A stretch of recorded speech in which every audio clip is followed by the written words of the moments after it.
Là, on peut dire que le Barça du début de saison est de retour, les frères. Parce que c'est bien beau de gagner contre le Real Madrid. Mais au bout d'un moment, c'est vrai qu'il faut dire une chose, c'est que depuis le début de la saison, dans les gros matchs, ce Barça répond présent. Dans les gros matchs, que ce soit en Ligue des Champions, en Liga, etc., le Barça répond présent. On l'a vu contre le Bayern, on l'a vu contre Dortmund, on l'a vu contre le Real au match aller. Et donc voilà, au final, ça restait dans la continuité de ce qu'on avait l'habitude de voir. Mais là où on était souvent déçus du Barça, c'était justement dans ce type de match. Dans ce type de match contre des équipes entre guillemets moyennes de Liga. Dans ce type de match, comme au match aller contre le Betis en championnat, comme le match contre la Real Sociedad, comme le match contre le Celta Vigo, comme le match contre Leganés, comme le match contre Las Palmas, bref, tous ces matchs-là où tu as perdu des points bêtement.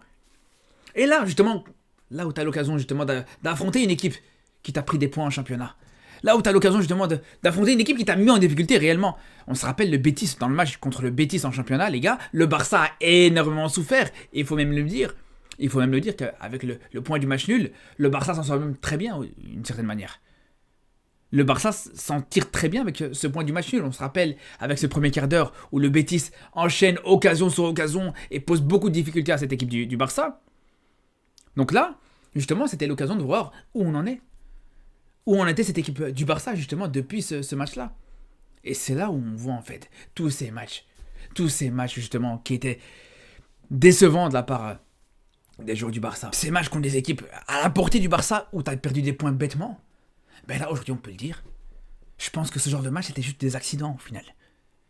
Parce que quand on voit et quand on compare le match il y a quelques semaines d'ici contre cette même équipe du Betis, à quelques changements près, d'accord, ok, c'est vrai qu'aujourd'hui le Betis n'avait pas peut-être l'équipe au complet, c'est vrai qu'il y avait Abdé qui était sur le banc qui n'a pas joué, il y a Fornals aussi qui n'a pas joué, bref, le Betis a fait tourner, mais tout comme le Barça aussi a fait tourner. Le Barça met Casado sur le banc, t'as Baldé qui est sur le banc, t'as Gérard Martin qui joue à la place de Baldé, t'as Lewandowski qui est sur le banc aussi, donc du côté des deux équipes, t'as fait tourner. Du côté des deux équipes, on va dire t'as pas l'équipe au complet. Et malgré ça, les gars, malgré ça, aujourd'hui, le Barça à aucun moment été inquiété, les gars. Aujourd'hui, le Barça a montré une supériorité totale dans ce match. Aujourd'hui, on peut même quasiment dire que pratiquement tous les joueurs du Barça étaient bons. Tous les joueurs du Barça étaient bons, vraiment. T'as eu une grande facilité dans ce match. C'est l'un des matchs, clairement, peut-être depuis le match contre le Real Valladolid, où t'as eu aussi facile. Il faut le dire, les gars. Même Olmo, qui pour le coup n'a pas forcément joué à son poste, il a joué en faux neuf. Après, c'est vrai que ça fait longtemps qu'il a pu jouer à ce poste-là. Franchement, il n'était pas mauvais du tout. Il a fait des très bonnes choses. Même les joueurs qui ont l'habitude de te décevoir, les Frenkie de Jong, les Ferran Torres, bien sûr, ils ont été à la hauteur, ils ont été très bons. Je vous dis, les gars, ce match-là, c'était une promenade de santé pour le Barça, les gars. Vraiment. Et là, personnellement, c'est là où je suis rassuré. C'est là où, personnellement, je me dis, voilà, là, on a affaire au vrai Barça. Là, le Barça est capable de montrer sa supériorité face à ces équipes qui sont, les gars, on va pas se mentir, très faibles. Le Betis, je suis désolé, les gars, c'est pas une équipe qui est censée être inquiétée comme on a pu le voir sur le match en championnat. Et on l'a vu aujourd'hui, les gars, on a vu à quel point aujourd'hui le Barça a rétabli cette vérité. Et je suis obligé de commencer par parler du match d'Olmo, les gars. Franchement, quand je vois le match d'Olmo en faux neuf, moi je me pose vraiment des questions, les gars. Aujourd'hui, je suis en train vraiment de me dire, est-ce qu'aujourd'hui, il pourrait vraiment être dans cette concurrence avec Lewandowski ? Parce qu'au bout d'un moment, les gars, c'est un problème qui est récurrent depuis maintenant plusieurs années où on sait que Lewandowski n'a absolument aucun concurrent réel, concret. Et quand on voit aujourd'hui le match d'Olmo, alors c'est vrai qu'à la finition, ça pêche un petit peu, c'est vrai.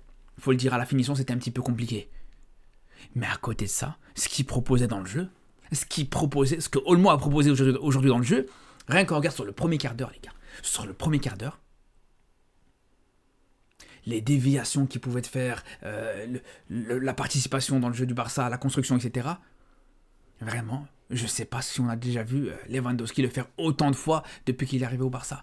C'est simple, les gars. Quand on voit contre le Real Madrid, sur la déviation, on va dire entre guillemets, simple pour un joueur de son calibre, la déviation qu'il met à Yamal contre le Real Madrid, sur le but de Yamal justement, on a été tous... on va pas se mentir, on était tous euphoriques sur ça, on était tous, complètement impressionnés par ça. Alors que normalement, c'est le genre de choses, pour encore une fois, un attaquant de ce calibre, un attaquant qui joue au Barça, ça doit être juste la normalité. Et là, pour le coup, ce genre de passe, ce genre de déviation, ce genre de touche, de passe en une touche de balle, Olmo, en 15 minutes, je pense qu'il en a fait 5 ou 6. Sans exagération, les gars. Et c'est là où vraiment, c'est intéressant à voir. C'est là où vraiment, pour moi, je vous dis, Olmo, en faux neuf, ça peut donner quelque chose d'intéressant. Et quand je vous dis qu'il est intéressant et qu'il a apporté beaucoup dans la participation au jeu, on le voit même au final dans les derniers gestes. On le voit même au final, justement, avec ces deux passes décisives. Une passe décisive dans la surface adverse, entre guillemets, en tant que numéro 9, et une autre un peu plus bas sur le terrain où tu mets une très très belle passe pour Ferran Torres. Donc franchement, ce match d'Olmo, les gars, en faux neuf, pour moi, c'est à revoir. C'est à retester, à réessayer contre des adversaires plus gros. Et en parlant d'adversaires plus gros, les gars, moi je vous le dis. Alors peut-être je suis trop gourmand. Peut-être on devrait s'arrêter là. Peut-être que on devrait... Mais je vous le dis, les gars, j'espère que le Real va gagner demain contre le Celta Vigo. Moi, je rêve encore d'un classico. Les gars, j'y ai pris goût. Je vous dis la vérité, les gars, on y prend goût à ce genre de choses, les frères. Je vous dis la vérité. Honnêtement, les gars, j'espère que le Real Madrid gagnera demain. Et je vous dis, on y prend goût à ces classicos, les frères. Et peut-être c'est débile de ma part. Peut-être que, voilà, faudrait s'arrêter là. Comme au poker, quand tu... voilà, au final, quand tu te couches, c'est bon, t'as fini, t'as eu ce que tu voulais.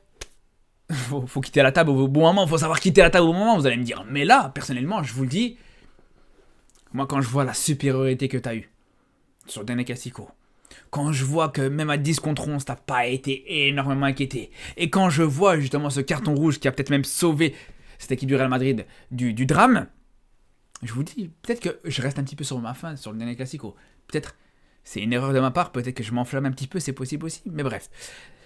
Sinon, pour revenir à ce match contre le Betis, alors encore une fois, les gars, encore une fois, bien sûr, les deux extraterrestres de devant, les gars, que ce soit l'un ou l'autre, c'est tout simplement exceptionnel. Et d'ailleurs, avant de parler de Rafinha, il faut parler juste du côté droit avec Yamal, les gars. Le côté droit avec Yamal et Koundé, franchement, j'avais l'impression de revoir le côté de Messi et Alves à l'époque. Toute proposition gardée, bien sûr. Mais tout ça pour dire, les gars, le travail qu'ils faisaient tous les deux, les combinaisons qu'ils faisaient tous les deux... l'intelligence surtout de Koundé aussi qu'il avait à pouvoir se rendre disponible quand il le fallait. Et on le voit, on l'a bien vu sur son but. Quand on voit justement Koundé qui se fait oublier, parce que bien sûr les adversaires sont tous focalisés sur Yamal, et Koundé qui se fait oublier, qui fait le très bon appel pour se faire servir juste derrière. Et il te le refait encore après, un peu plus tard, même si voilà, le but a été refusé. Donc vraiment... ce qu'on a vu encore aujourd'hui, les gars, c'est très fort. Vraiment, c'est très très fort. Après, au final, voilà, il y avait un petit peu de gourmandise chez les uns et les autres. On a vu même par exemple sur le but de Rafinha, Yamal qui a voulu être un petit peu gourmand, qui a voulu absolument aller marquer son petit but. Mais au-delà de ça, les gars, ce qui est proposé aujourd'hui du côté du Barça, rien qu'en voit justement, sur le but de Rafinha, sur la contre-attaque de Yamal. Moi, ce qui m'intéresse là-dessus, les gars, c'est qu'on a vraiment l'impression, et on voit vraiment un Barça qui est vraiment hybride, qui est capable autant d'être dangereux sur des contre-attaques que sur des attaques placées. On a vu premier but, deuxième but sur des très belles attaques placées. Et puis voilà, par exemple, si on prend le but de Rafinha sur la contre-attaque de Yamal, t'as la capacité à pouvoir faire très mal aussi dans les transitions offensives, dans des contre-attaques comme ça, avec Yamal. Comme d'ailleurs, on a pu le voir comme sur le but de Baldé contre le Real Madrid par exemple, où tu as cette capacité à pouvoir te projeter vers l'avant, à pouvoir faire une transition offensive très rapide, avec un Yamal qui est très fort là-dessus. Et moi je me rappelle, et ça c'est depuis l'époque de Xavi, c'était pour moi l'une des plus grosses forces de Yamal. On se rappelle contre Naples par exemple, plusieurs fois, en Ligue des Champions la saison passée, contre Naples en huitième de finale, plusieurs fois où Yamal arrivait à être dangereux comme ça, et il a été décisif comme ça. Dans l'avant-dernier passe, certes, mais en tout cas, il a su plusieurs fois te créer des situations, des contre-attaques comme ça, en portant le ballon, en faisant remonter le bloc. Après, dans ce match contre le Betis, là où je me dis c'est un petit peu dommage, c'est comme je vous dis, il a été un petit peu gourmand, il aurait pu directement décaler Rafinha sur cette action-là. Mais heureusement, je dirais, voilà, il n'y a pas de problème, Rafinha était présent, et il a su finir cette action. Là où justement, d'ailleurs, Rafinha, faut le dire, ça a très peu joué sur son côté. Voilà, il était sur le côté faible du Barça aujourd'hui, il était du côté de Gérard Martin, c'était compliqué pour lui, mais malgré tout, la seule vraie occasion, il a pu te la mettre au fond. Et c'est là où on voit encore une fois un Rafinha qui est tout simplement en feu, les gars. Là, aujourd'hui, il est sur, si je dis pas de bêtises, 20 buts. Toutes compétitions confondues depuis le début de la saison. Je sais pas si vous imaginez à quel point c'est exceptionnel. 20 buts, toutes compétitions confondues, au mois de janvier. Il a 4 buts de Vinicius, les frères. Juste rappelez-vous, 4 buts de Vinicius de la saison dernière. Le fameux Vinicius qui méritait un ballon d'or. Rafinha, il a 4 buts de rattraper. Ce nombre de buts que Vinicius avait la saison dernière. Un Vinicius qui, pour le coup, voilà, tout le monde propagandait pour qu'il gagne un ballon d'or. Tout le monde a dit qu'il s'était fait voler. Ben écoutez, on verra dans 4 buts. Est-ce que les gens diront la même chose pour Rafinha? Mais bref, ça c'est encore un autre débat. Tout ça pour dire, les gars, voilà. Offensivement, bien sûr, c'était très fort. Les 3 de devant aujourd'hui avec Olmo, c'était très très bon. Et je vous dis, je redemande à voir. Vraiment, cette attaque-là, je redemande à voir. Parce que faut pas penser du tout que Lewandowski est indispensable. Mais à aucun moment, les gars. À aucun moment. Et on le voit très bien. Et on l'a vu plusieurs fois sur plusieurs matchs où à tout moment il peut décevoir. Et là où c'est frustrant, c'est qu'on sait que il n'a pas ce concurrent qui peut le mettre en difficulté, ce concurrent qui peut le mettre sous pression. Et pour le coup, voilà, avec Olmo, ça peut être différent. Mais sinon, pour le reste, au milieu de terrain, les gars, encore une fois, très fort. Et Gavi, exceptionnel. Gavi, encore une fois, à la finition. Et au final, voilà. Sur les 3 derniers matchs, Gavi, c'est quand même 2 buts, les frères. C'est pas à négliger. L'efficacité qu'il commence à avoir, c'est pas mal du tout. Après, ce qu'on peut dire aussi au milieu de terrain, c'est que même Frenkie de Jong a été très bon, les gars. Même Frenkie de Jong a fait un très bon match. Il aurait même pu te donner une passe décisive pour Yamal. Malheureusement, ça a été sifflé hors jeu. Mais voilà, même lui a été à la hauteur. Après, attention, faut pas s'enflammer, les gars. Faut surtout pas s'enflammer. Quand on se rappelle de son entrée catastrophique contre Bilbao, il y a 2 matchs d'ici, les gars. C'est pas un joueur qui a été totalement transformé ou quoi que ce soit d'autre. C'est juste que voilà, aujourd'hui, c'est un match où le Barça s'est facilité et tout le monde a été bon, tout simplement. Même Ferran Torres a été bon, les gars, donc faut arrêter. J'espère que c'est pas une rencontre qui va lui donner un totem d'humilité et que juste derrière, voilà, il va être de nouveau intouchable. J'espère vraiment que ça va pas être le cas, les gars. De toute façon, à aucun moment, les gars, je vous le dis, aujourd'hui, tu peux mettre De Jong dans le 11, les gars. À aucun moment. Casado, c'est au-dessus. Gavi, c'est au-dessus. Pedri, on n'en parle même pas. Donc au bout d'un moment, il faut arrêter. Donc c'est bien qu'il a pu faire un bon match sur ce match. Mais moi, ce que je me dis, la seule chose que je me dis, c'est que tant mieux, ça va être la possibilité de le vendre plus cher. C'est tout ce que je pense, les gars. C'est tout ce que je pense. Mais il faut surtout pas tomber dans ce piège, les gars. Surtout pas. Comme pour Araujo. Alors on a entendu justement qu'Araujo devrait rester. Bon, allez, quand on sait justement que Inigo Martinez va être blessé pour 5 semaines, bon, au final, t'as pas le choix que de le garder pour au moins jusqu'à la fin de la saison. Mais personnellement, je suis pas encore totalement rassuré par Araujo. Même si aujourd'hui, il te fait un match très bon, les gars. C'est très fort ce qu'il fait. Mais moi, je vous le dis, les gars. Araujo dans les gros matchs, attention, les gars. Attention. Et je sais qu'il y en a beaucoup qui n'étaient pas d'accord avec moi par rapport au match d'Araujo contre le Real dans le Classico. Mais les gars, quand je parle avec des preuves, je vous montre des images à l'appui, je vous montre... Et quand je vous ai montré, et quand je vous ai dit pourquoi j'ai trouvé qu'Araujo était pas bon, les gars, je vous dis et je vous défie de me dire, de prouver l'inverse.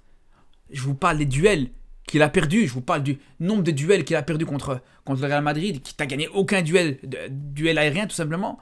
Les relances qui étaient un petit peu risquées, sa relance qui t'a renvoyé en corner, alors qu'il pouvait te la sortir en touche, bref. Les fois où il s'est fait prendre de vitesse par Mbappé, les fois où il s'est fait manger tout simplement en un contre par Mbappé. Donc voilà, les gars, quand je vous dis qu'Araujo, il me rassure pas dans ces gros matchs, je pense que dans ce match contre le Real Madrid et son entrée contre le Real, ça a confirmé. Après, c'est vrai qu'il faut le dire, ouais, voilà, il revient de blessure, voilà, il y a un contexte aussi, faut respecter ça aussi. Mais moi, personnellement, comme je vous dis, voilà, sur le long terme, Araujo, je suis pas sûr. À voir, on demande à voir, les gars. Je reste encore dans la réserve par rapport à ça et on verra. On verra par la suite. Sur ce, les frères, on se dit à très vite pour de nouvelles vidéos. À demain d'ailleurs pour ce débrief de Real Celta Vigo. Et comme je vous dis, si Real passe, moi franchement je dis pas non, les gars. Je vous le dis encore une fois, s'il y a moyen d'avoir un classique en quart de finale de Copa del Rey, je signe tout de suite. Bref, à très vite pour de nouvelles vidéos et surtout d'ici là, prenez soin de vous.